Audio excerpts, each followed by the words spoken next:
नमस्कार, सत श्री अकाल, आदाब, जय श्री राम। क्या हाल चाल कक्षा 10 वालों? पहले से तो बहुत बेहतर महसूस कर रहे होंगे ना। जैसे जैसे आपकी क्लास अब कंटिन्यू हो रही है, हर सब्जेक्ट के वीडियो आप देख पा रहे होंगे। BL सर के, नंदाज सर के, अर्जुन सर के, मेरे, दुर्गेश सर के, खलील सर ने भी अपना वीडियो डाला है पिछले दिनों। तो धीरे धीरे अब सारे टीचर्स आपके लिए काम कर रहे हैं। तो अब यही आपसे रिक्वेस्ट है कि अब आप लोग मेहनत से वीडियो को देखें और उससे अच्छे से पढ़ें। तो साइंस के 3 वीडियो में हम लोग काफ़ी कुछ सीख चुके हैं। साइंस में स्पेशली फिजिक्स का मैंने आपको वीडियो बना कर दिया है, उसमें आपने काफ़ी कुछ सीखा है। तो आज इस चौथे वीडियो में मैं आपके सामने मौजूद हूँ। मैं विशाल मिश्रा आपका हार्दिक अभिनंदन स्वागत करता हूँ the success zone coaching institute की तरफ से और वंशी पांडे विद्यालय की तरफ से। मेरे प्रिय विद्यार्थियों, पिछली 3 कक्षाओं में हमने काफ़ी कुछ सीखा। हमने दर्पण के प्रकार, दर्पण किस प्रकार काम करता है, दर्पण के क्या क्या उपयोग हैं, समतल दर्पण, अवतल दर्पण, उत्तल दर्पण, प्रकाश के गुण, इस प्रकार हमने पिछले 3 लेक्चरों में काफ़ी कुछ लाइट के बारे में पढ़ लिया है। और मुझे उम्मीद है कि अब आपका बेसिक लाइट के लिए काफ़ी कुछ बढ़िया से प्रिपेयर हो गया होगा।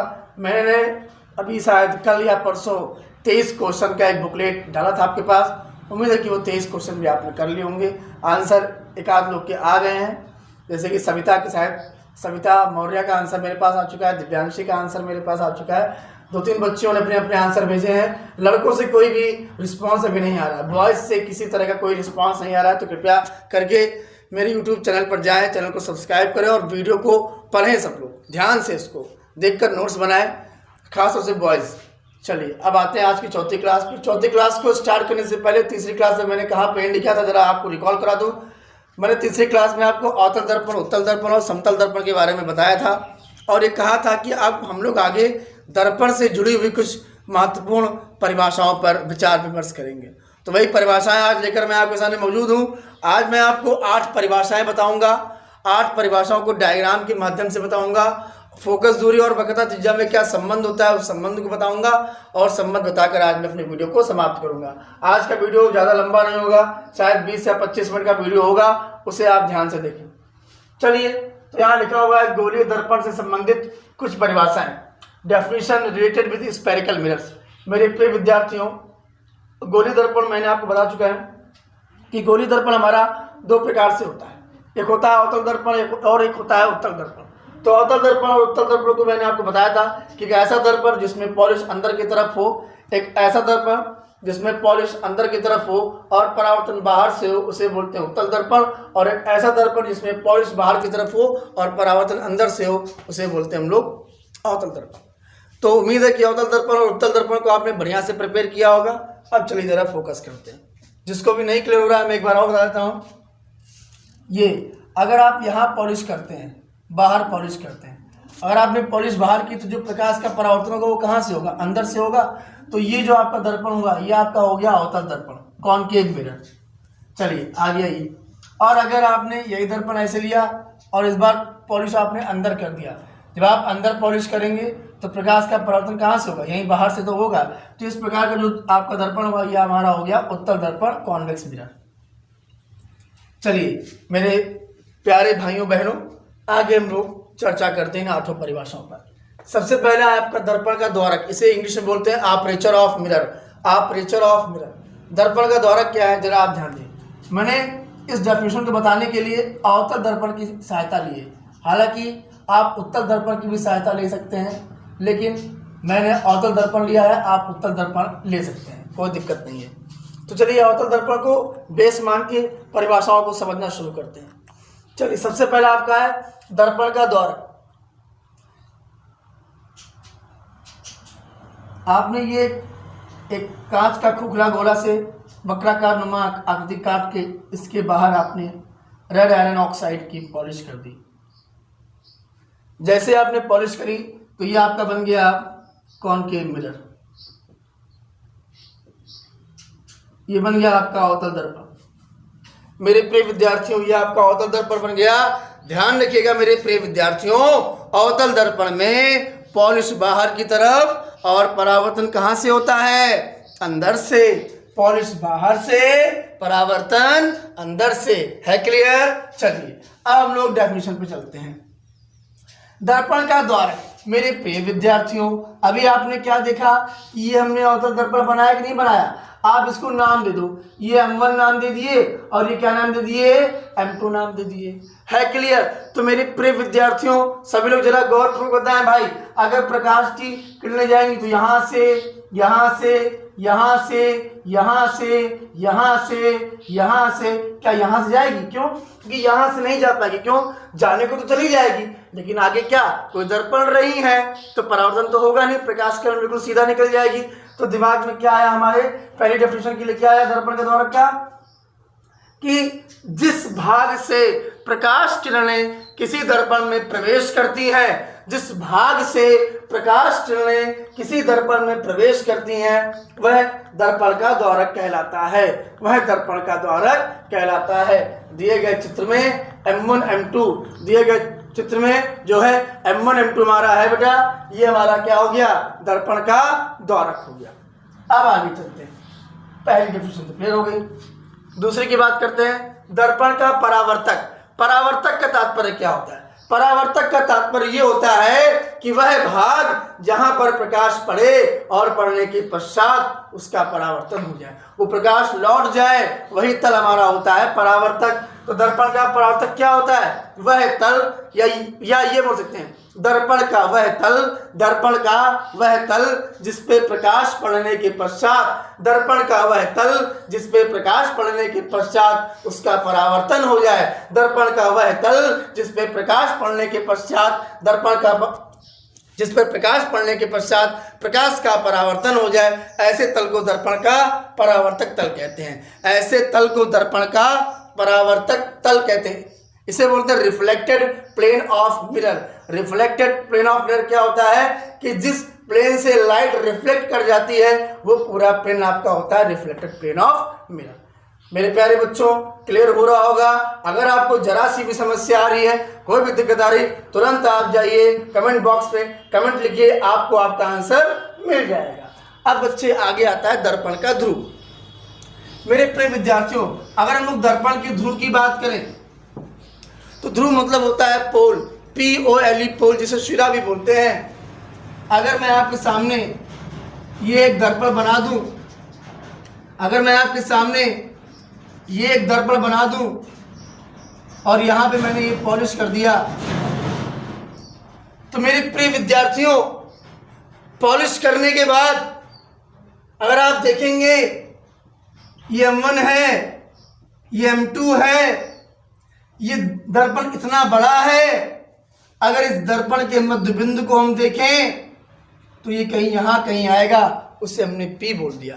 तो परिभाषा भी इसकी क्या बनती है, दर्पण के ध्रुव की, पोल ऑफ मिरर की, पोल ऑफ मिरर की डेफिनेशन क्या बनती है, जरा गौर करते हैं।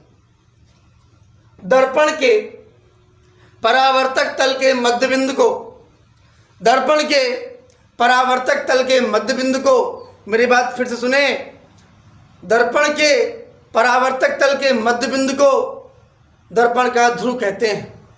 The mid point of the mirror, the mid point of the mirror is declare as pole of the mirror. दर्पण के मध्य बिंदु को दर्पण का ध्रुव कहते हैं और मेरे प्रिय विद्यार्थियों इसे P से प्रकट करते हैं, इसे P से प्रकट करते हैं। यानी दर्पण के ध्रुव को किससे प्रकट करेंगे, P से। चाहे अवतल दर्पण की बात हो तो भी P से, उत्तल दर्पण की बात हो तो भी P से, समतल दर्पण की बात हो तो भी P से। है क्लियर? चलिए अब आगे चलते हैं। डेफिनेशन नंबर चौथी,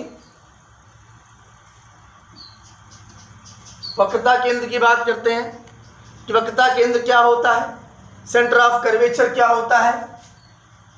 मेरे प्रिय विद्यार्थियों वक्रता केंद्र अर्थात किसी वक्र का केंद्र, बिल्कुल सही बोले हैं आप, लेकिन आप थोड़ा इस पर गौर करिए तो आप क्या पाएंगे।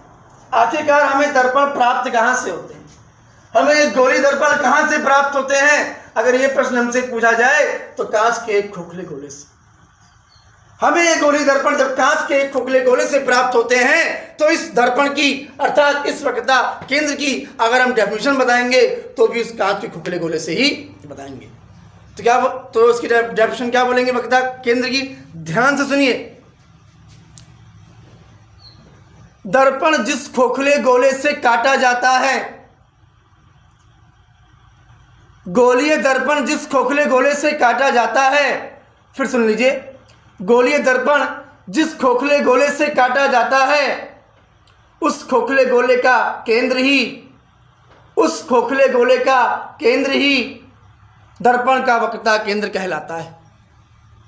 उस खोखले गोले का केंद्र ही दर्पण का वक्रता केंद्र कहलाता है। फिर सुन लीजिए, दर्पण अर्थात गोलीय दर्पण को खोखले गोले से काटते कि नहीं काटते, तो उस खोखले गोले का कुछ केंद्र होता है कि नहीं होता, वही खोखले गोले का केंद्र ही वक्रता केंद्र कहलाता है, अर्थात दर्पण का वक्रता केंद्र कहलाता है। तो क्या बोलेंगे, दर्पण जिस खोखले गोले का भाग होता है, दर्पण जिस खोखले गोले का भाग होता है, उस खोखले गोले के केंद्र को, उस खोखले गोले के केंद्र को क्या बोलते हैं हम लोग, वक्रता केंद्र। उस खोखले गोले के केंद्र को क्या बोलते हैं हम लोग, वक्रता केंद्र। जैसे अगर ये दर्पण है तो इस दर्पण में यहां कहीं जो पॉइंट होगा हमारा सी, यहां कहीं जो पॉइंट हमारा होगा सी, यही सी हमारा बन जाएगा वक्रता केंद्र।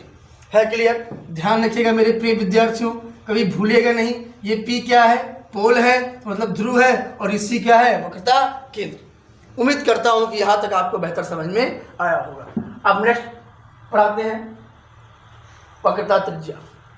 मेरे प्रिय विद्यार्थियों, त्रिज्या की अगर बात करें तो आपको त्रिज्या बताया गया होगा क्लास 9th में कि distance between circumference and centre is known as radius. वृत्त के केंद्र और परिधि, वृत्त के केंद्र और परिधि के बीच की दूरी को क्या बोलते हैं, त्रिज्या बोलते हैं। ठीक वही यहाँ बोलना है। ये क्या है, ये हमारा दर्पण का ध्रुव है, और ये क्या है, ये दर्पण का वक्रता केंद्र है। तो डेफिनेशन क्या बनेगी, दर्पण के ध्रुव और वक्रता केंद्र, दर्पण के ध्रुव और वक्रता केंद्र। फिर सुन लीजिए, दर्पण के ध्रुव और वक्रता केंद्र के बीच की दूरी को, दर्पण के ध्रुव और वक्रता केंद्र के बीच की दूरी को क्या बोलते हैं, वक्रता त्रिज्या। दर्पण के ध्रुव और वक्रता केंद्र के बीच की दूरी को क्या बोलते हैं हम लोग, वक्रता त्रिज्या, radius of curvature. Distance between centre of curvature and pole is known as radius of curvature. It is represented by capital R. इसे कैपिटल आर से रिप्रेजेंट करते हैं, इस बात का बहुत अच्छे से ध्यान रखना है। अब अगर हम लोग आए नेक्स्ट टॉपिक के ऊपर, तो अगला टॉपिक हमारा है मुख्य अक्ष, जिसे बोलते हैं प्रिंसिपल फोकस। ये प्रिंसिपल फोकस समझना सबसे इंपॉर्टेंट है आपके लिए, क्योंकि अगर आपको प्रिंसिपल फोकस के बारे में जानकारी नहीं है तो आगे जब मैं आपको इमेज फॉर्मेशन बताऊंगा वहां पे आपको बहुत समस्या आएगी। इसलिए इस टॉपिक को बहुत ही ध्यान से पढ़िएगा। मुख्य अक्ष, प्रिंसिपल एक्सिस बोलते हैं इसे।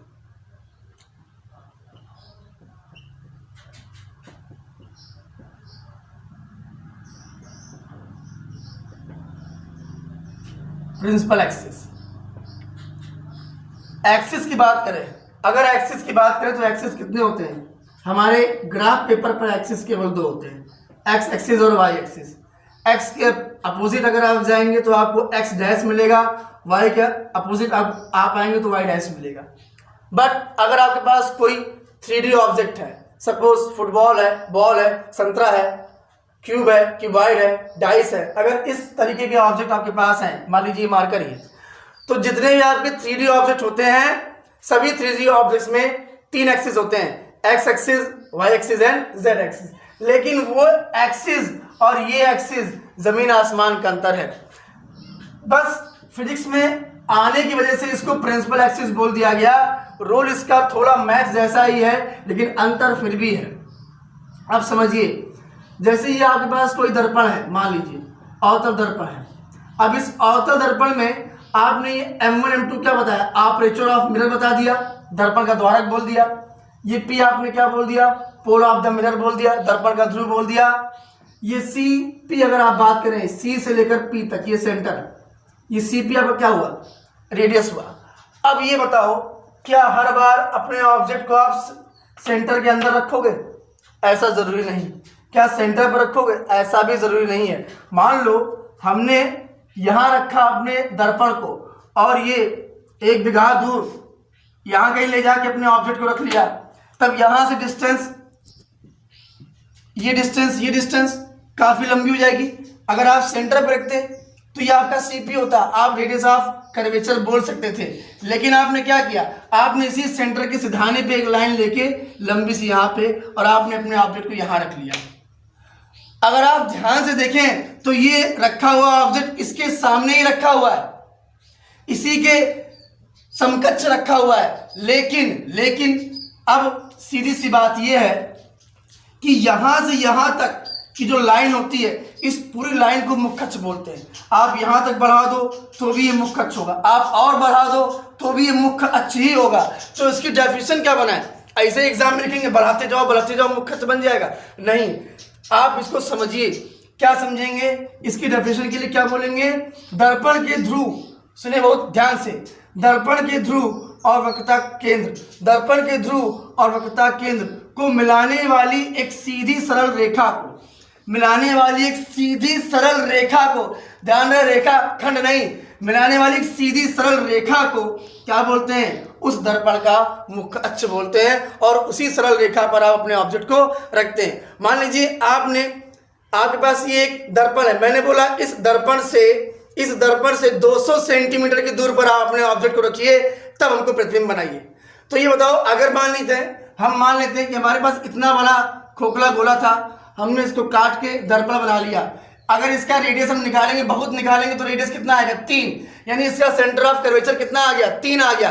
लेकिन ऑब्जेक्ट को कहाँ रख रहे हैं हम, 200 सेंटीमीटर दूर, यानी यहां से 197 सेंटीमीटर दूर। लेकिन रखेंगे कैसे, इसी सेंटर की सिधाई पर हम अपने ऑब्जेक्ट को रखेंगे। तो यहां से यहां तक जब एक लाइन मिलाएंगे तो ये जो लाइन हमको मिलती है यही हमारी होती है प्रिंसिपल एक्सिस। यानी जहां पर हम वस्तुओं को रखते हैं उनका प्रतिबिंब देखने के लिए, जहां पर हम वस्तुओं को रखते हैं उनका प्रतिबिंब देखने के लिए वही सीधी रेखा हमारी होती है प्रिंसिपल एक्सिस। उम्मीद करता हूं कि आपको समझ में आ रहा होगा। अगर समझ में नहीं आ रहा है तुरंत यूट्यूब के कमेंट्स बॉक्स में जाइए, फटाफट मैसेज टाइप करिए, इतना आपको करना पड़ेगा। अब आते हैं 7वें टॉपिक के ऊपर, मुख्य फोकस और फोकस दूरी पर।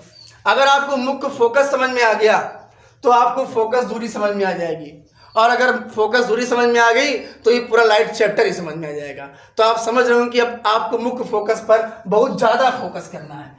चलिए जरा मुख्य फोकस की बात करते हैं, प्रिंसिपल फोकस की बात करते हैं। भैया मुख्य फोकस क्या होता है, इसको समझने के लिए जरा आप यहाँ ध्यान से मेरे डायग्राम को देखिए। ये हमने क्या किया, एक अवतल दर्पण बना लिया, हमने एक अवतल दर्पण बना लिया। अब ये C हो गया, ये P हो गया। हमने क्या किया कि यहां पर एक वस्तु रखी। अब जब यहां पर एक वस्तु रखेंगे तो इसका प्रतिबिंब हमें कहीं ना कहीं प्राप्त होगा। बहुत ध्यान से भेजा खोल के, दिमाग खोल के फोकस करिए। ये जो लाइन है इसे क्या बोलते हैं, मुख्य अक्ष बोलते ही नहीं बोलते भाई। यहां C से लेकर P तक वक्रता त्रिज्या हो गई, और ये पूरी लाइन क्या होगी, मुख्य अक्ष हो गई कि नहीं होगी। तो क्या बोलेंगे, यहां पर रखा हुआ। अब बताओ, दिमाग लगाओ, अगर यहां से कोई प्रकाश किरण चलेगी, मान लो यहां से इस पॉइंट से, अरे यार ये OP तो मैंने दिख रहा है P पॉइंट, अगर इस P पॉइंट से कोई प्रकाश किरण चलेगी तो ये OP के समांतर रहेगी ना। तो परिभाषा क्या बनाएंगे कि मुख्य अक्ष के समांतर चलने वाली प्रकाश किरणें, मुख्य अक्ष के समांतर चलने वाली प्रकाश की किरणें परावर्तन के पश्चात, क्यों, जब चलेंगी आगे दर्पण मिलेगा, प्रकाश का परावर्तन होगा तो प्रकाश वापस आएगा।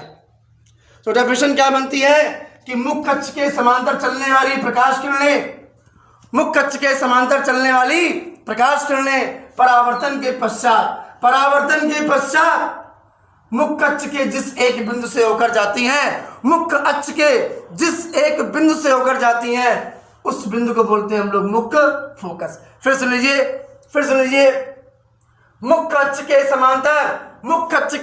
समांतर चलने वाली प्रकाश किरणें, मुख्य अक्ष के समांतर चलने वाली प्रकाश किरणें परावर्तन के पश्चात जिस एक जिस एक बिंदु से होकर जाती हैं उसे क्या बोलेंगे? मुख्य फोकस बोलेंगे। यहां से गई लाइट, यहां टकराई, एफ से निकल गई, फिर यहां से दूसरी लाइट गई, यहां टकराई, एफ से निकल गई, यहां से गई, यहां टकराई, एफ से निकल गई, यहां से गई, यहां टकराई, एफ से निकल गई। यानी कि परावर्तन तो सब में होगा, परावर्तन सब में होगा, सभी मुख्य अक्ष के समांतर भी रहेंगी, लेकिन सब में कॉमन चीज क्या रहेगी कि सब परावर्तन के बाद इसी कॉमन वाले पॉइंट एफ से होकर जाएंगी। सब की सब परावर्तन के बाद इसी कॉमन वाले पॉइंट एफ से होकर जाएंगी। तो इस उभयनिष्ठ बिंदु को या इस कॉमन पॉइंट को क्या बोलेंगे?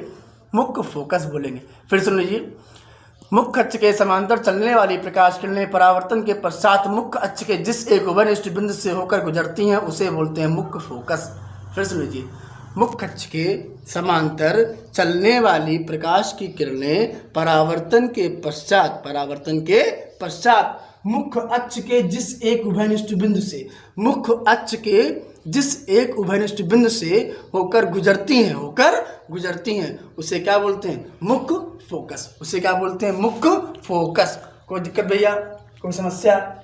चलिए अब आप आज का लास्ट टॉपिक हमारे सामने 8वां नंबर है। जरा ध्यान से देखिए भैया, बहुत ही ध्यान से। ये सारी परिभाषाएं आपको होमवर्क में लिखकर, ये सारी परिभाषाएं 8 की 8 परिभाषाएं आपको होमवर्क में लिखकर ओएसपी वाले ग्रुप में हर हालत में कल तक भेजना है। आज निबंध की प्रतियोगिता थी, बहुत कम बच्चों ने लिखकर निबंध भेजा है, लेकिन अगर आपने ये डेफिनेशंस लिखकर नहीं भेजी तो मैं पूरा वादा करता हूं, मैं आज के बाद कोई फिजिक्स का वीडियो नहीं डालूंगा। 10th क्लास का, 12th का डालूंगा, सब डालूंगा, लेकिन हाई स्कूल का मैं कोई भी वीडियो नहीं डालूंगा अगर आपने होमवर्क सही से नहीं किया। तो मेरे प्यारे बच्चों, सभी लोग मन से होमवर्क करें, क्योंकि आप देखते होंगे मैं कहीं से भी पढ़ाने में कोई कमी नहीं रखता, पूरा एफर्ट लगाकर आपके सामने बोलता हूँ, वॉइस क्लियर करता हूँ, चिल्ला कर बोलता हूँ, ताकि मोबाइल की रिकॉर्डिंग में आपको HD रिकॉर्डिंग की फीलिंग आए। ध्यान से पढ़िए इसको भैया। आज की लास्ट डेफिनेशन, मुख्य फोकस के बाद फोकस दूरी। तो भैया मुख्य फोकस क्या था कि मुख्य अक्ष के समांतर, भाई ये हमारा मुख्य अक्ष था, क्यों ये कहीं सी था, ये मुख्य अक्ष के समांतर चलने वाली प्रकाश किरणें परावर्तन के पश्चात जिस एक उभयनिष्ठ बिंदु से होकर जाती हैं उस उभयनिष्ठ बिंदु को बोलते हैं हम लोग मुख्य फोकस। इसे कैपिटल F से प्रकट करते हैं। मुख्य फोकस को कैपिटल F से प्रकट करते हैं। किससे? कैपिटल F माने फ्रेंड, ध्यान रखिएगा। तो कैपिटल F से प्रकट करते हैं। अब भैया फोकस दूरी की परिभाषा क्या बनती है? सुनो ध्यान से भैया, ये है मुख्य फोकस और ये हमारा क्या है? दर्पण का ध्रुव। तो डेफिनेशन क्या बनेगी? मुख्य फोकस और दर्पण के ध्रुव, मुख्य फोकस और दर्पण के ध्रुव। फिर सुन लीजिए, मुख्य फोकस और दर्पण के ध्रुव, मुख्य फोकस और दर्पण के ध्रुव। एक बार फिर सुन लो, बोल रहा हूं, गलत मत लिखना। मुख्य फोकस और दर्पण के ध्रुव के बीच की दूरी को, मुख्य फोकस और दर्पण के ध्रुव के बीच की दूरी को क्या बोलते हैं? फोकस दूरी। इसे स्मॉल f से प्रकट करते हैं। इससे किससे प्रकट करते हैं? स्मॉल f से प्रकट करते हैं। फिर सुनिए, distance between principal focus and pole of the mirror, distance between principal focus and pole of the mirror is known as focal distance. फिर सुनो भैया, मुख्य फोकस और दर्पण के ध्रुव, मुख्य फोकस और दर्पण के ध्रुव के बीच की दूरी को क्या बोलते हैं? फोकस दूरी। इसे स्मॉल f से प्रकट करते हैं। मेरे प्रिय विद्यार्थियों ध्यान रखिएगा, मुख्य फोकस को कैपिटल F से, लेकिन फोकस दूरी को स्मॉल f से प्रकट करते हैं। है क्लियर? उम्मीद करता हूं कि ये 8 परिभाषाएं आपको बहुत बढ़िया समझ में आई होंगी। इसे आप लिखकर जरूर ग्रुप पर मैसेज कर दीजिएगा, और जिसको जो परिभाषा ना समझ में आई हो वो अभी YouTube के कमेंट बॉक्स में लिख दे कि मुझे ये डेफिनेशन समझ में नहीं आई है। मैं अगले वीडियो में, अगले लेक्चर में पक्का उस डेफिनेशन को बताऊंगा। चलिए अब आज की स्पेशल पॉइंट को पढ़ते हैं और पढ़ने के बाद इसी वीडियो को यहीं पर खत्म करते हैं। जरा ये स्पेशल पॉइंट जो आज की पूरी क्लास का है वो ये है कि फोकस दूरी